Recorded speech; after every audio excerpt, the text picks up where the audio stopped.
Great. Okay. We have a wonderful panel assembled for you today. I'm going to ask the panel to introduce themselves since it's much easier for me. Turn me off. Can we have a mic for Simon? I think you might have it now. Try it. Hi there. My name's Simon Wheeler, and I'm the Director of Strategy and Digital at the Beggars Group of Labels. We're a group of independent labels based in London and New York. And music managers. Wow. We're really having mic problems. Can we turn on all the mics? Hello. Hi. Hi, I'm Jan Braun. I'm the Director of International Business Development at Paradigm. We are a talent agency with offices in New York, LA, Chicago, Austin, Nashville, and with a partnership with Coda and X-Ray in London. I'm Patrick Moxie. I'm the founder and president of Ultra Records and Ultra Publishing. You're probably familiar with some of our artists, Steve Aoki, Kygo, and others. And we have a representative here in Asia and offices in LA, Toronto, New York, and London. I'm Bob Roback. I'm the CEO of InGrooves, based out of Los Angeles. We are not an independent label, but we provide distribution and marketing services, data analytics to a wide variety of independent labels around the world. We have offices throughout Europe, offices in Asia, and the US as well. I'm Thaddeus Rudd. I'm the co-owner, co-president of Mom+Pop Music, a US-based independent label. We work with artists such as Flume, Courtney Barnett, Tash Sultana, Alice Merton, Alina Braz, etc. We're based in New York. Fantastic. And we have all the mics working. That's good, too. I'm going to stress one more time, there's plenty of seats up front, guys. So if you're standing in the back, move up front, get a good view. All right, so this is International Indie into Asia, so I'm just going to throw it open to you guys. How do you start your indie music business in Asia? I think I'm going to throw it to Thaddeus, since I know you have a lot of insight on this, and your company is basically just gearing up right now. Well, we actually have the least insight because we're only 10 years old. We have historically found license partners in the UK and other territories for most of our global signings, and however, with the rise of streaming and with the globalization of our music world, we're exploring local partnerships and growing our business here. And we're also self-distributing through our Merlin deal and others. So we're basically taking responsibility and accountability for growing in this important market. How about, let's focus specifically on streaming you were talking about earlier. And this is for the whole panel, how do you think streaming has made Asia more accessible to people coming in and marketing their music? It's instant, it's massive, it's driven right from our computers in New York. Right. In a certain sense, we have access across Asia. So the streaming services have kind of enabled us to get lots of market penetration. But in addition to that, we're also working with some license partners, Sony, Avex, and others. And also we have a digital sales rep on the ground that is talking to all the digital services here in the region. We're also translating our socials into Mandarin. So that happens, weekly, and that's been fantastic. We've grown big followings for Ultra on the Chinese services. Right. Bob, looks like you want to jump in.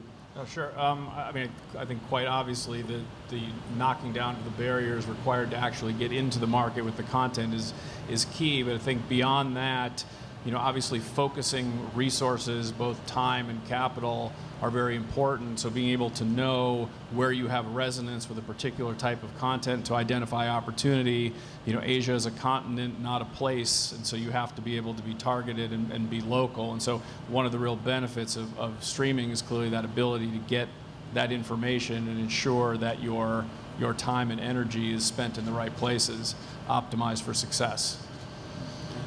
I think what was kind of interesting in the past when You know, like most indie labels, we'd be licensing our either artists or catalogue into a different company in each territory. And just by definition, you know, they kind of make the biggest artists or the biggest albums available, but they wouldn't really cover a lot of what we do.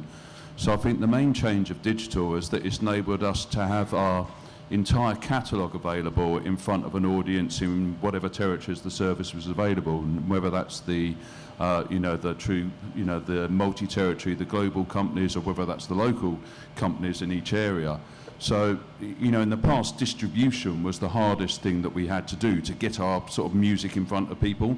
Now distribution's the easy part. We've got our music out there, so what we need now is more local marketing and promotion and that kind of activity on the ground, which can then drive towards activity on whatever the service is. So we've got a different, you know, paradigm. You used to, you know, on a license basis, they used to cover all of that work, you know, and they used to get paid from taking their share of the sales. Well, when you're managing your business globally on a digital basis, you don't have those licensees. So we need a different set of partners in place now from what we did in the old world. But it certainly creates a lot more opportunities. Right, right.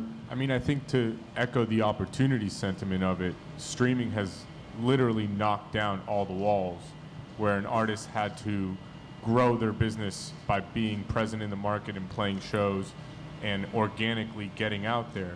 Now, you know, with streaming, we're seeing artists that are able to headline festivals their first time into the market.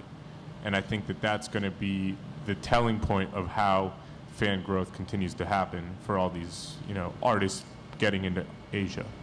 Right, right, absolutely. I mean, streaming has broke down a lot of barriers, but I think that the challenges and the issues that you face today are maybe different, as Simon was saying, from the past. Maybe someone can speak to that. What are the difficult parts of entering the Asian market now? Streaming is certainly a huge advantage for international companies to get their artists in front of people. What are the challenges? Language is still a challenge, obviously. Streaming services obviously making everything easier, and being in contact with those streaming services and making sure that your content is properly curated is a big priority for Ultra. But certainly that's why we're translating our signals and our messages around our music and our videos into Mandarin. And in fact, we have the #1 Shazam success in China right now with a meme that was launched. We launched with TikTok. So yeah, so we're very kind of focused on how we can get things going here, respond to things when they start to travel here, and then up the ante, and then contact radio stations and other people in the region. Right. I'm just going to interject for a second. TikTok, I think most people know, but maybe not everybody, is an app that's super popular in East Asia, China, and Japan as well, a discovery app for all kinds of content. Sure, Simon? Yeah, I think one of the things for us is that sort of Southeast Asia has never been, a particularly strong touring market. So when we first started coming here, or when I first started coming here, probably about sort of like 12 years ago or something like that, 15 years ago, there were very few promoters and there were very few venues. You used to be able to play like very small kind of venues at one end, or there was arenas at the other end. So I think trying to get bands regularly into the region to play, to build up that audience, you need the venues in place. You need the medium-sized venues so they can grow from the small up to the, hopefully to get up to arena stage at some point. But you need local promoters who can do a great production, who can look after the artist. It's going to be professional, and I think those things were really hard, 15 years ago. Now there's more options, but we still need more venues. You need to be able to route people through here, and not just a band come in, but regularly have bands come in, and that can help inspire the local scene so they can see, bands coming through, playing regularly. It's, that's what everyone needs if they're going to aspire to be great artists and great musicians themselves. Right, right. Have other people found that this is an issue for their business? Local venues, local promoters? Yeah, I mean, I think the infrastructure is now starting to come into place throughout all of Asia. Simon just talked a little bit about Southeast Asia and the lack of venues. I mean, we see it all the time where there's an artist who's able to sell out a 1,000-cap venue, but there isn't an intermediary venue from 1,000 to 3,000 for them to be able to play with. So then if they can't play those kinds of venues, they have to wait until they're large enough to play an arena-sized venue. And that is, you know, it's a regular development business throughout the whole world. In Europe, in the US, we're able to do tours like that every year, every other year for artists. Here, when an artist is making an investment to come out to the territory, they need to be able to continuously grow if they're going to try to come back year after year. And until the infrastructure is there in all of the markets to be able to grow gradually, you know, it's going to still be a challenge until we can get there. We have an alliance with the Ultra Music Festival and work very closely with them. And in Tokyo, you know, we'll do 40,000 tickets per day this coming weekend, which is huge. So that's been very successful, the way that the festival has grown through the region. But I think it really comes back to me being on the New York City subway and overhearing two young New Yorkers talking about going to a K-pop festival at Madison Square Garden. It's the internet, and that's the same thing here. There's a great groundswell through the internet for our music here in Asia, through the streaming services and through videos, and that's helping all the live side of things in the ticket sale. Right, certainly the information age has changed everything in terms of the music industry. I want to bring Thaddeus in. What challenges have you guys found? I mean, you're growing now at a pretty fast rate, and you've had some success in Southeast Asia. We really have no challenges at this point. We have opportunities. Initially, our label's 10 years old, and a lot of artists initially skewed rock and indie and alternative. Now we have a healthy degree of electronic artists and alt-pop artists and some R&B artists. We're seeing certain markets here, Indonesia, Philippines, Malaysia, overperforming in terms of streaming numbers. That brought my attention, you know, and brought me here specifically, and allows us to invest in marketing and to figure out who those partners are going to be, given that we historically never had those licensing partners that a Beggars maybe had a decade ago. The reality is that many of those streams are probably coming from global playlists on Spotify and to a lesser extent Apple and other DSPs. Meaning it's value added for the work that we're doing at home, garnering global playlists, whether it's you know fresh EDM or pop rising or whatever it is. And the other thing is that our artists are touring in Asia in some cases before they're going to Europe. We were talking earlier about whether it's Alina Baraz or Jai Wolf that are electronic artists and R&B artists. They're getting dates here because the numbers are popping, the promoters are aware. There are things that are happening that are happening first on a streaming and live level, and it gives us the opportunity to build out the plan.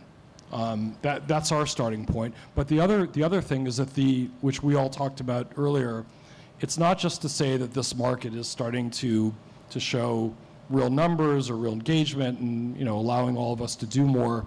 It's that the upside is significant. When we start talking about China, it is a larger market than the South Americas or what Europe is right now, or at least the growth that can be projected. And you guys probably are better to speak to it, but it's got everybody's attention. Certainly does. Bob, you look like you're ready to jump in.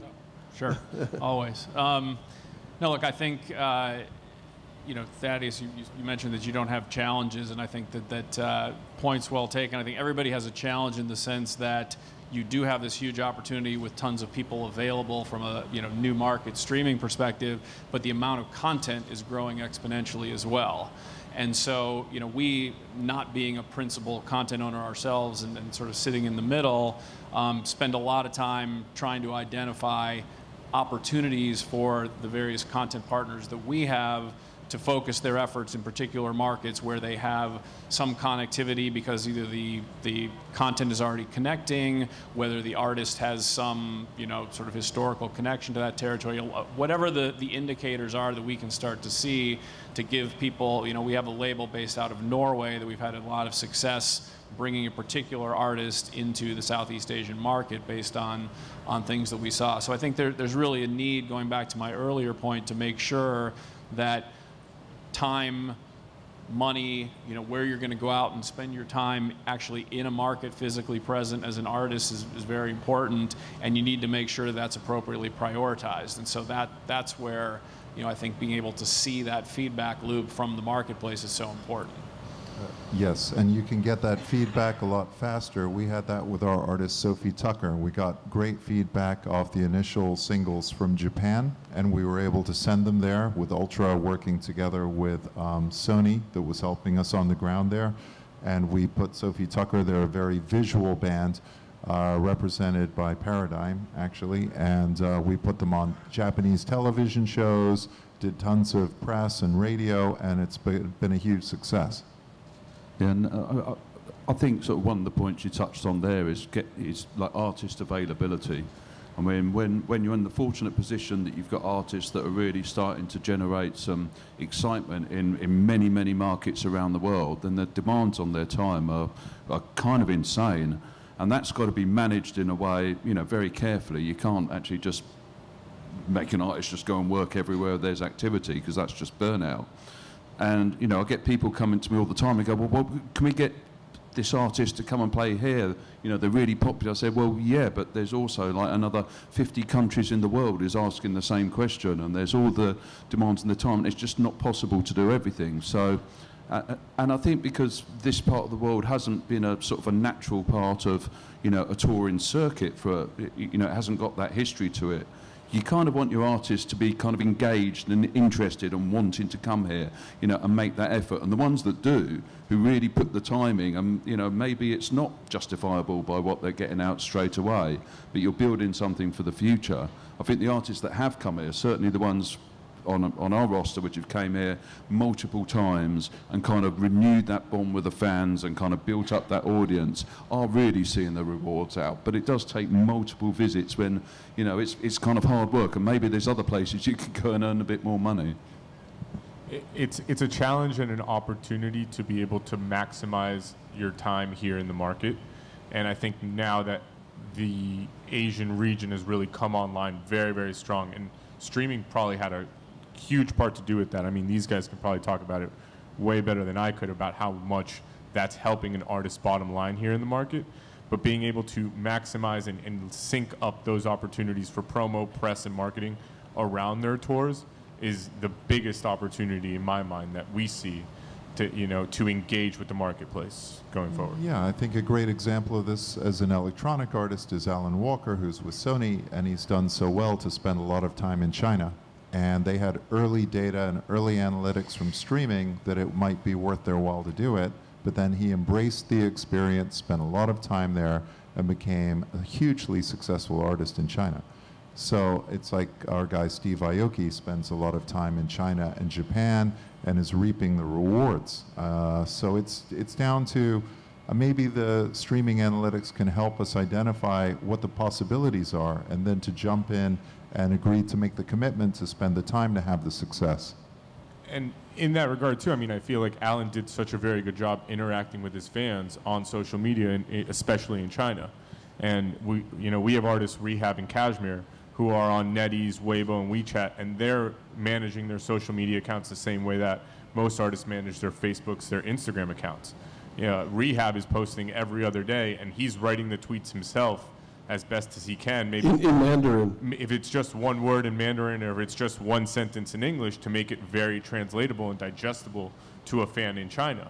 And I think Alan did a very good job of that, and I feel like if artists start to understand that it's an investment in order to do that, it's a time investment more than anything, that's when they're really going to get the most out of what's happening in the market. Well, it's right, but it's like any market. If an artist doesn't work and doesn't invest in it, if there isn't a team behind it doing that, then it doesn't matter whether it's China, Thailand, America, the UK. It kind of doesn't matter. You've got to put the work in. You've got to be committed. You can't just think, we're going to fly and we're going to play a show and then see ya, and think it's all going to happen. Yeah, call me old-fashioned, but there's still got to be more charisma and more artist power given besides just something that works in the algorithm of a streaming service. Well, that's right, but it's understanding, as you've been talking about the social channels. I mean, there's no point saying, well, I'm busy on Twitter or Facebook or whatever. It's like, why isn't China happening? Well, because they can't get any of these things. You know, they can't get YouTube, they can't get that. So how are you going to engage in these markets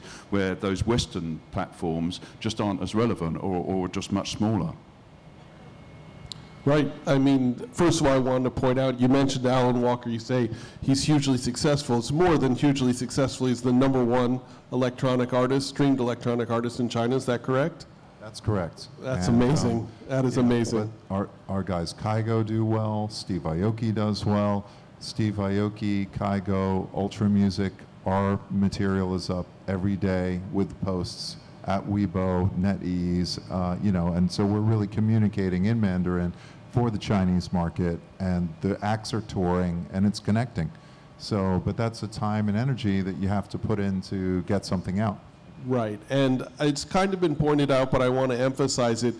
In the West, people say Asia, but we know that Asia is not Asia. It's a lot of individual countries with individual markets. Localization is so incredibly important, most pointedly in China, where they use a completely different set of social media, Weibo, and then the rest of it.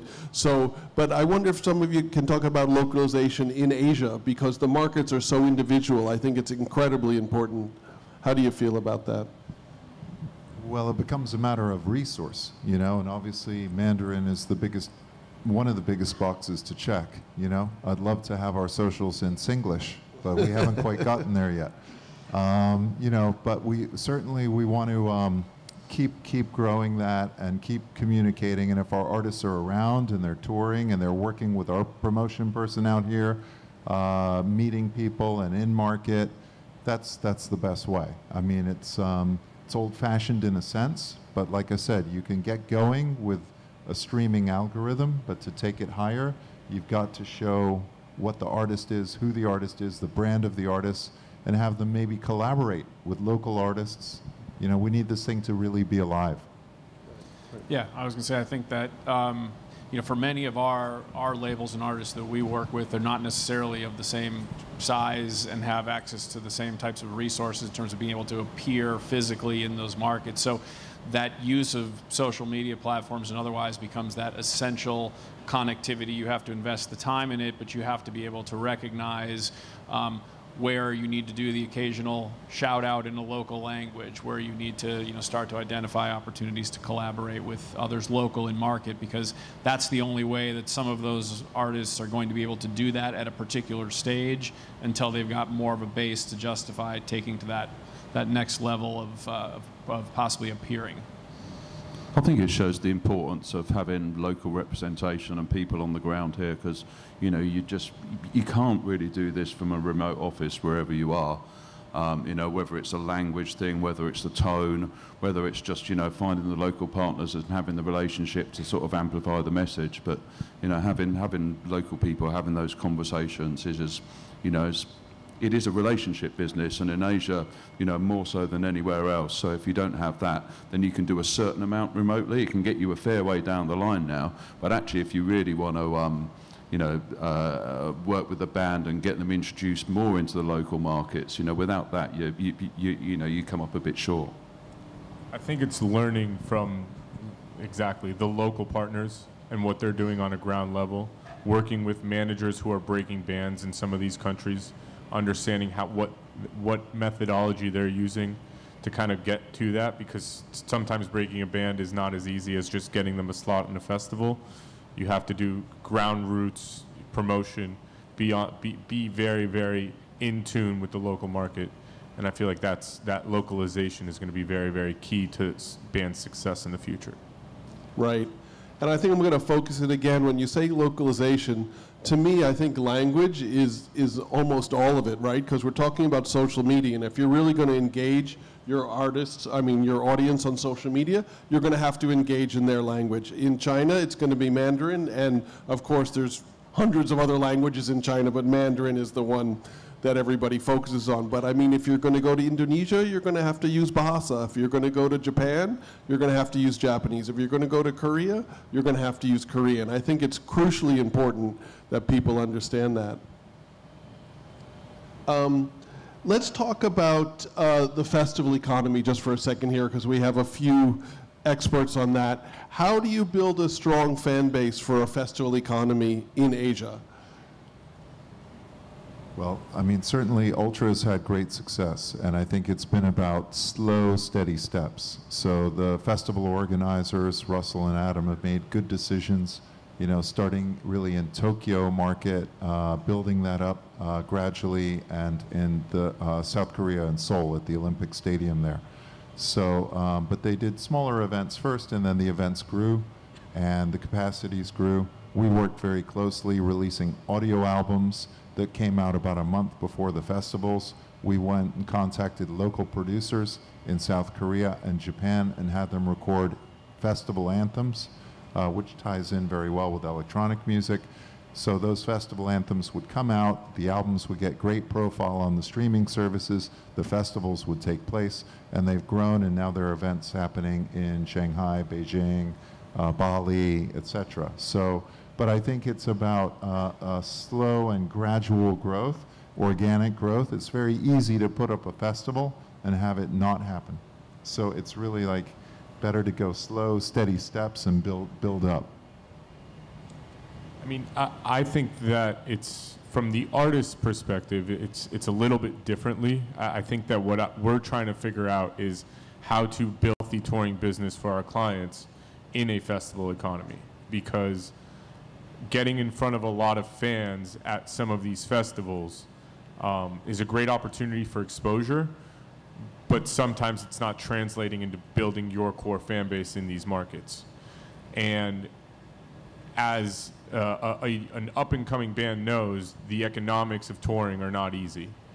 And you need to be very strategic on building your anchor to where you're going to be performing at a festival to be able to build a tour around that.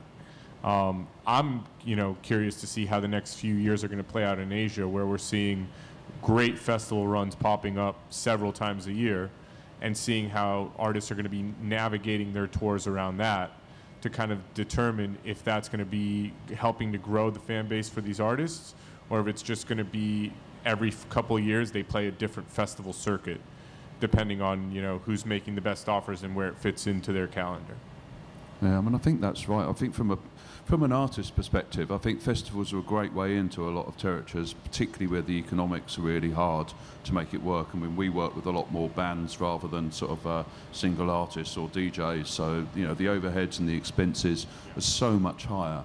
So to get a band into a territory where the ticket price might be really low, and maybe you're not playing, that bigger venues on a solo thing, just is really hard to make work. So, it's a great way in, but does that build the fan base?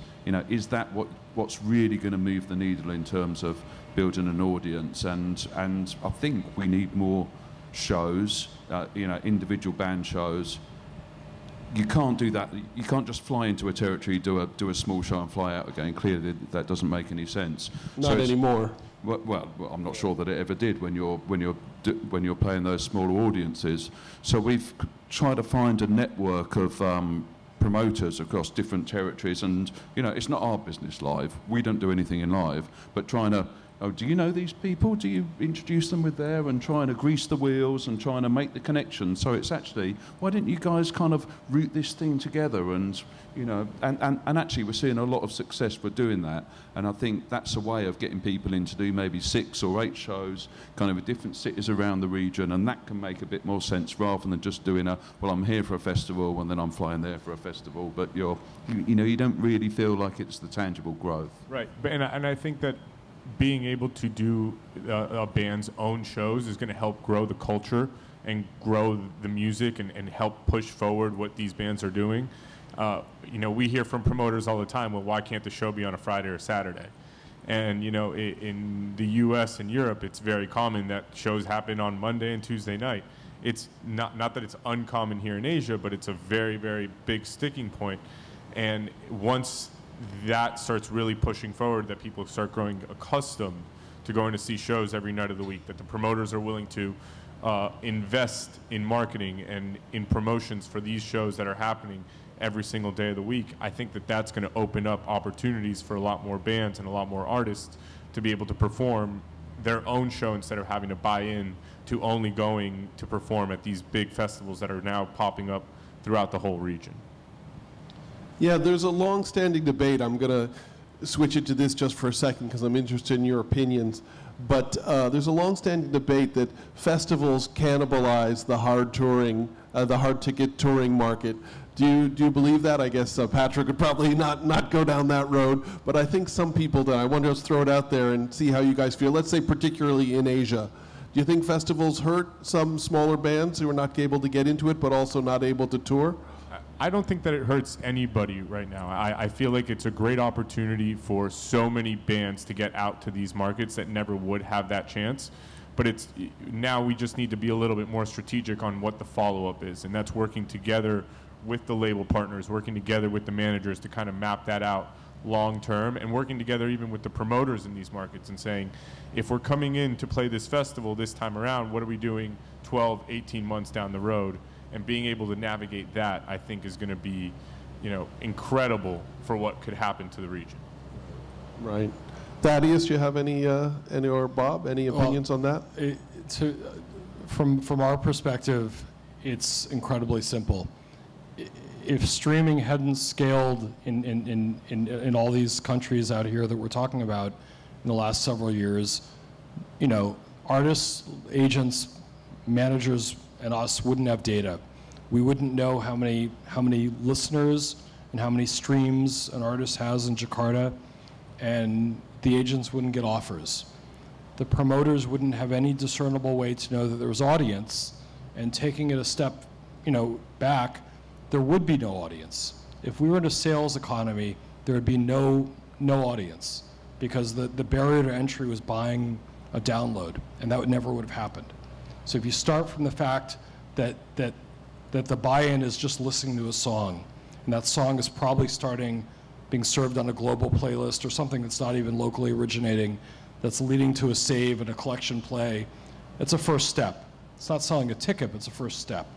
So when you have awareness of an artist and you have some data that leads to those dates, sure, the action point generally starts with an anchor date, a festival. Because, as you guys correctly said, even if you're a DJ, much less a 5-person band, you're not going to do a 1 or a 2 off in Bangkok or Jakarta. It's just not going to happen. Touring the Far East always started with like Fuji Rock or, something in Tokyo in the summer, and then it followed up with a hard ticket run later on with the same promoter. So it's that step that gets the labels there, because we see the numbers, and gets the agents there. I think what's fascinating is that the artists now are coming here, and that gives us the opportunity to sort out where we're going to spend our money, who we're going to add on as our marketing partners, and how many markets we can scale and invest in. Because when you have Adele or when you have Kygo, it's a very different answer than when you have a smaller act. But it is an opportunity. And finally, what's because of the upside and because of I think the excitement, at least with our roster, of having all these cities and all these territories be open for business, we have managers asking us what our China strategy is, or when we're going to do with the Far East, even more than Europe. And I think it's the excitement of the potential. Whether that's actualized fully or not, don't know yet. But I think that there is an excitement of all these cities and all these cultures being available to the artists, and that's exciting. Right, yeah, I think that's definitely a huge change in the market. Well, we have a little bit of time, but we have a packed house here, so I think I want to throw it open, see if anybody has any questions. We have a great panel of experts here, and anybody? Yep, right here in the front, sure. Question for Patrick and the panel. With Asia, obviously a lot of different countries, what would be the top 3 social media... There's a mic for you. Thank you very much. Hello. Hi there, Patrick. Got a question for you. What would be the top 3 social medias, do you think, across Asia that would work in every country? So obviously in the Western world, it would be maybe Facebook, Twitter, Instagram. What would be the top 3 platforms in the Asia region? Well, it's tough because in a way I think those 3 might be in China just because of the sheer scale of numbers. So Weibo, the social that are around NetEase, and I think we're really interested in having a presence on as many as possible, but I think really the ones we're focused on right now are the Chinese ones with Ultra. Yeah, I mean, because of the size of the Chinese market, right? It's just huge. It's also quite with the language. You know, it's I think TikTok is obviously something that's pan Asian. That's obviously a good one. That's one worth mentioning. Yep. Any other questions? We have just a little bit of time. Somebody? No questions? Our esteemed panel here of experts doing business in Asia. Oh, there we go. Thank you. Over there, yes. Mike, over here, please. Hello, I want to ask about in the streaming era, we put the song or we put artists like we put the, in streaming era, I think we put artists like we put them in the sea because of if I have the artists and they are not so famous, they will be between all of the famous artists. Yeah, maybe not just in Indonesia. Oh, sorry, I'm from Indonesia. So I repeat my question. If I put my artists in a streaming era, it will be fight with all of the international artists, of course. So what is the tips to promote and to make them stand out in front of all of the artists? Well, I mean, on a streaming service, I think it's having the relationship with whoever runs the service, the right editors for your music, and working with them to get the placement for your artist on the right playlist to get them in front of the right people.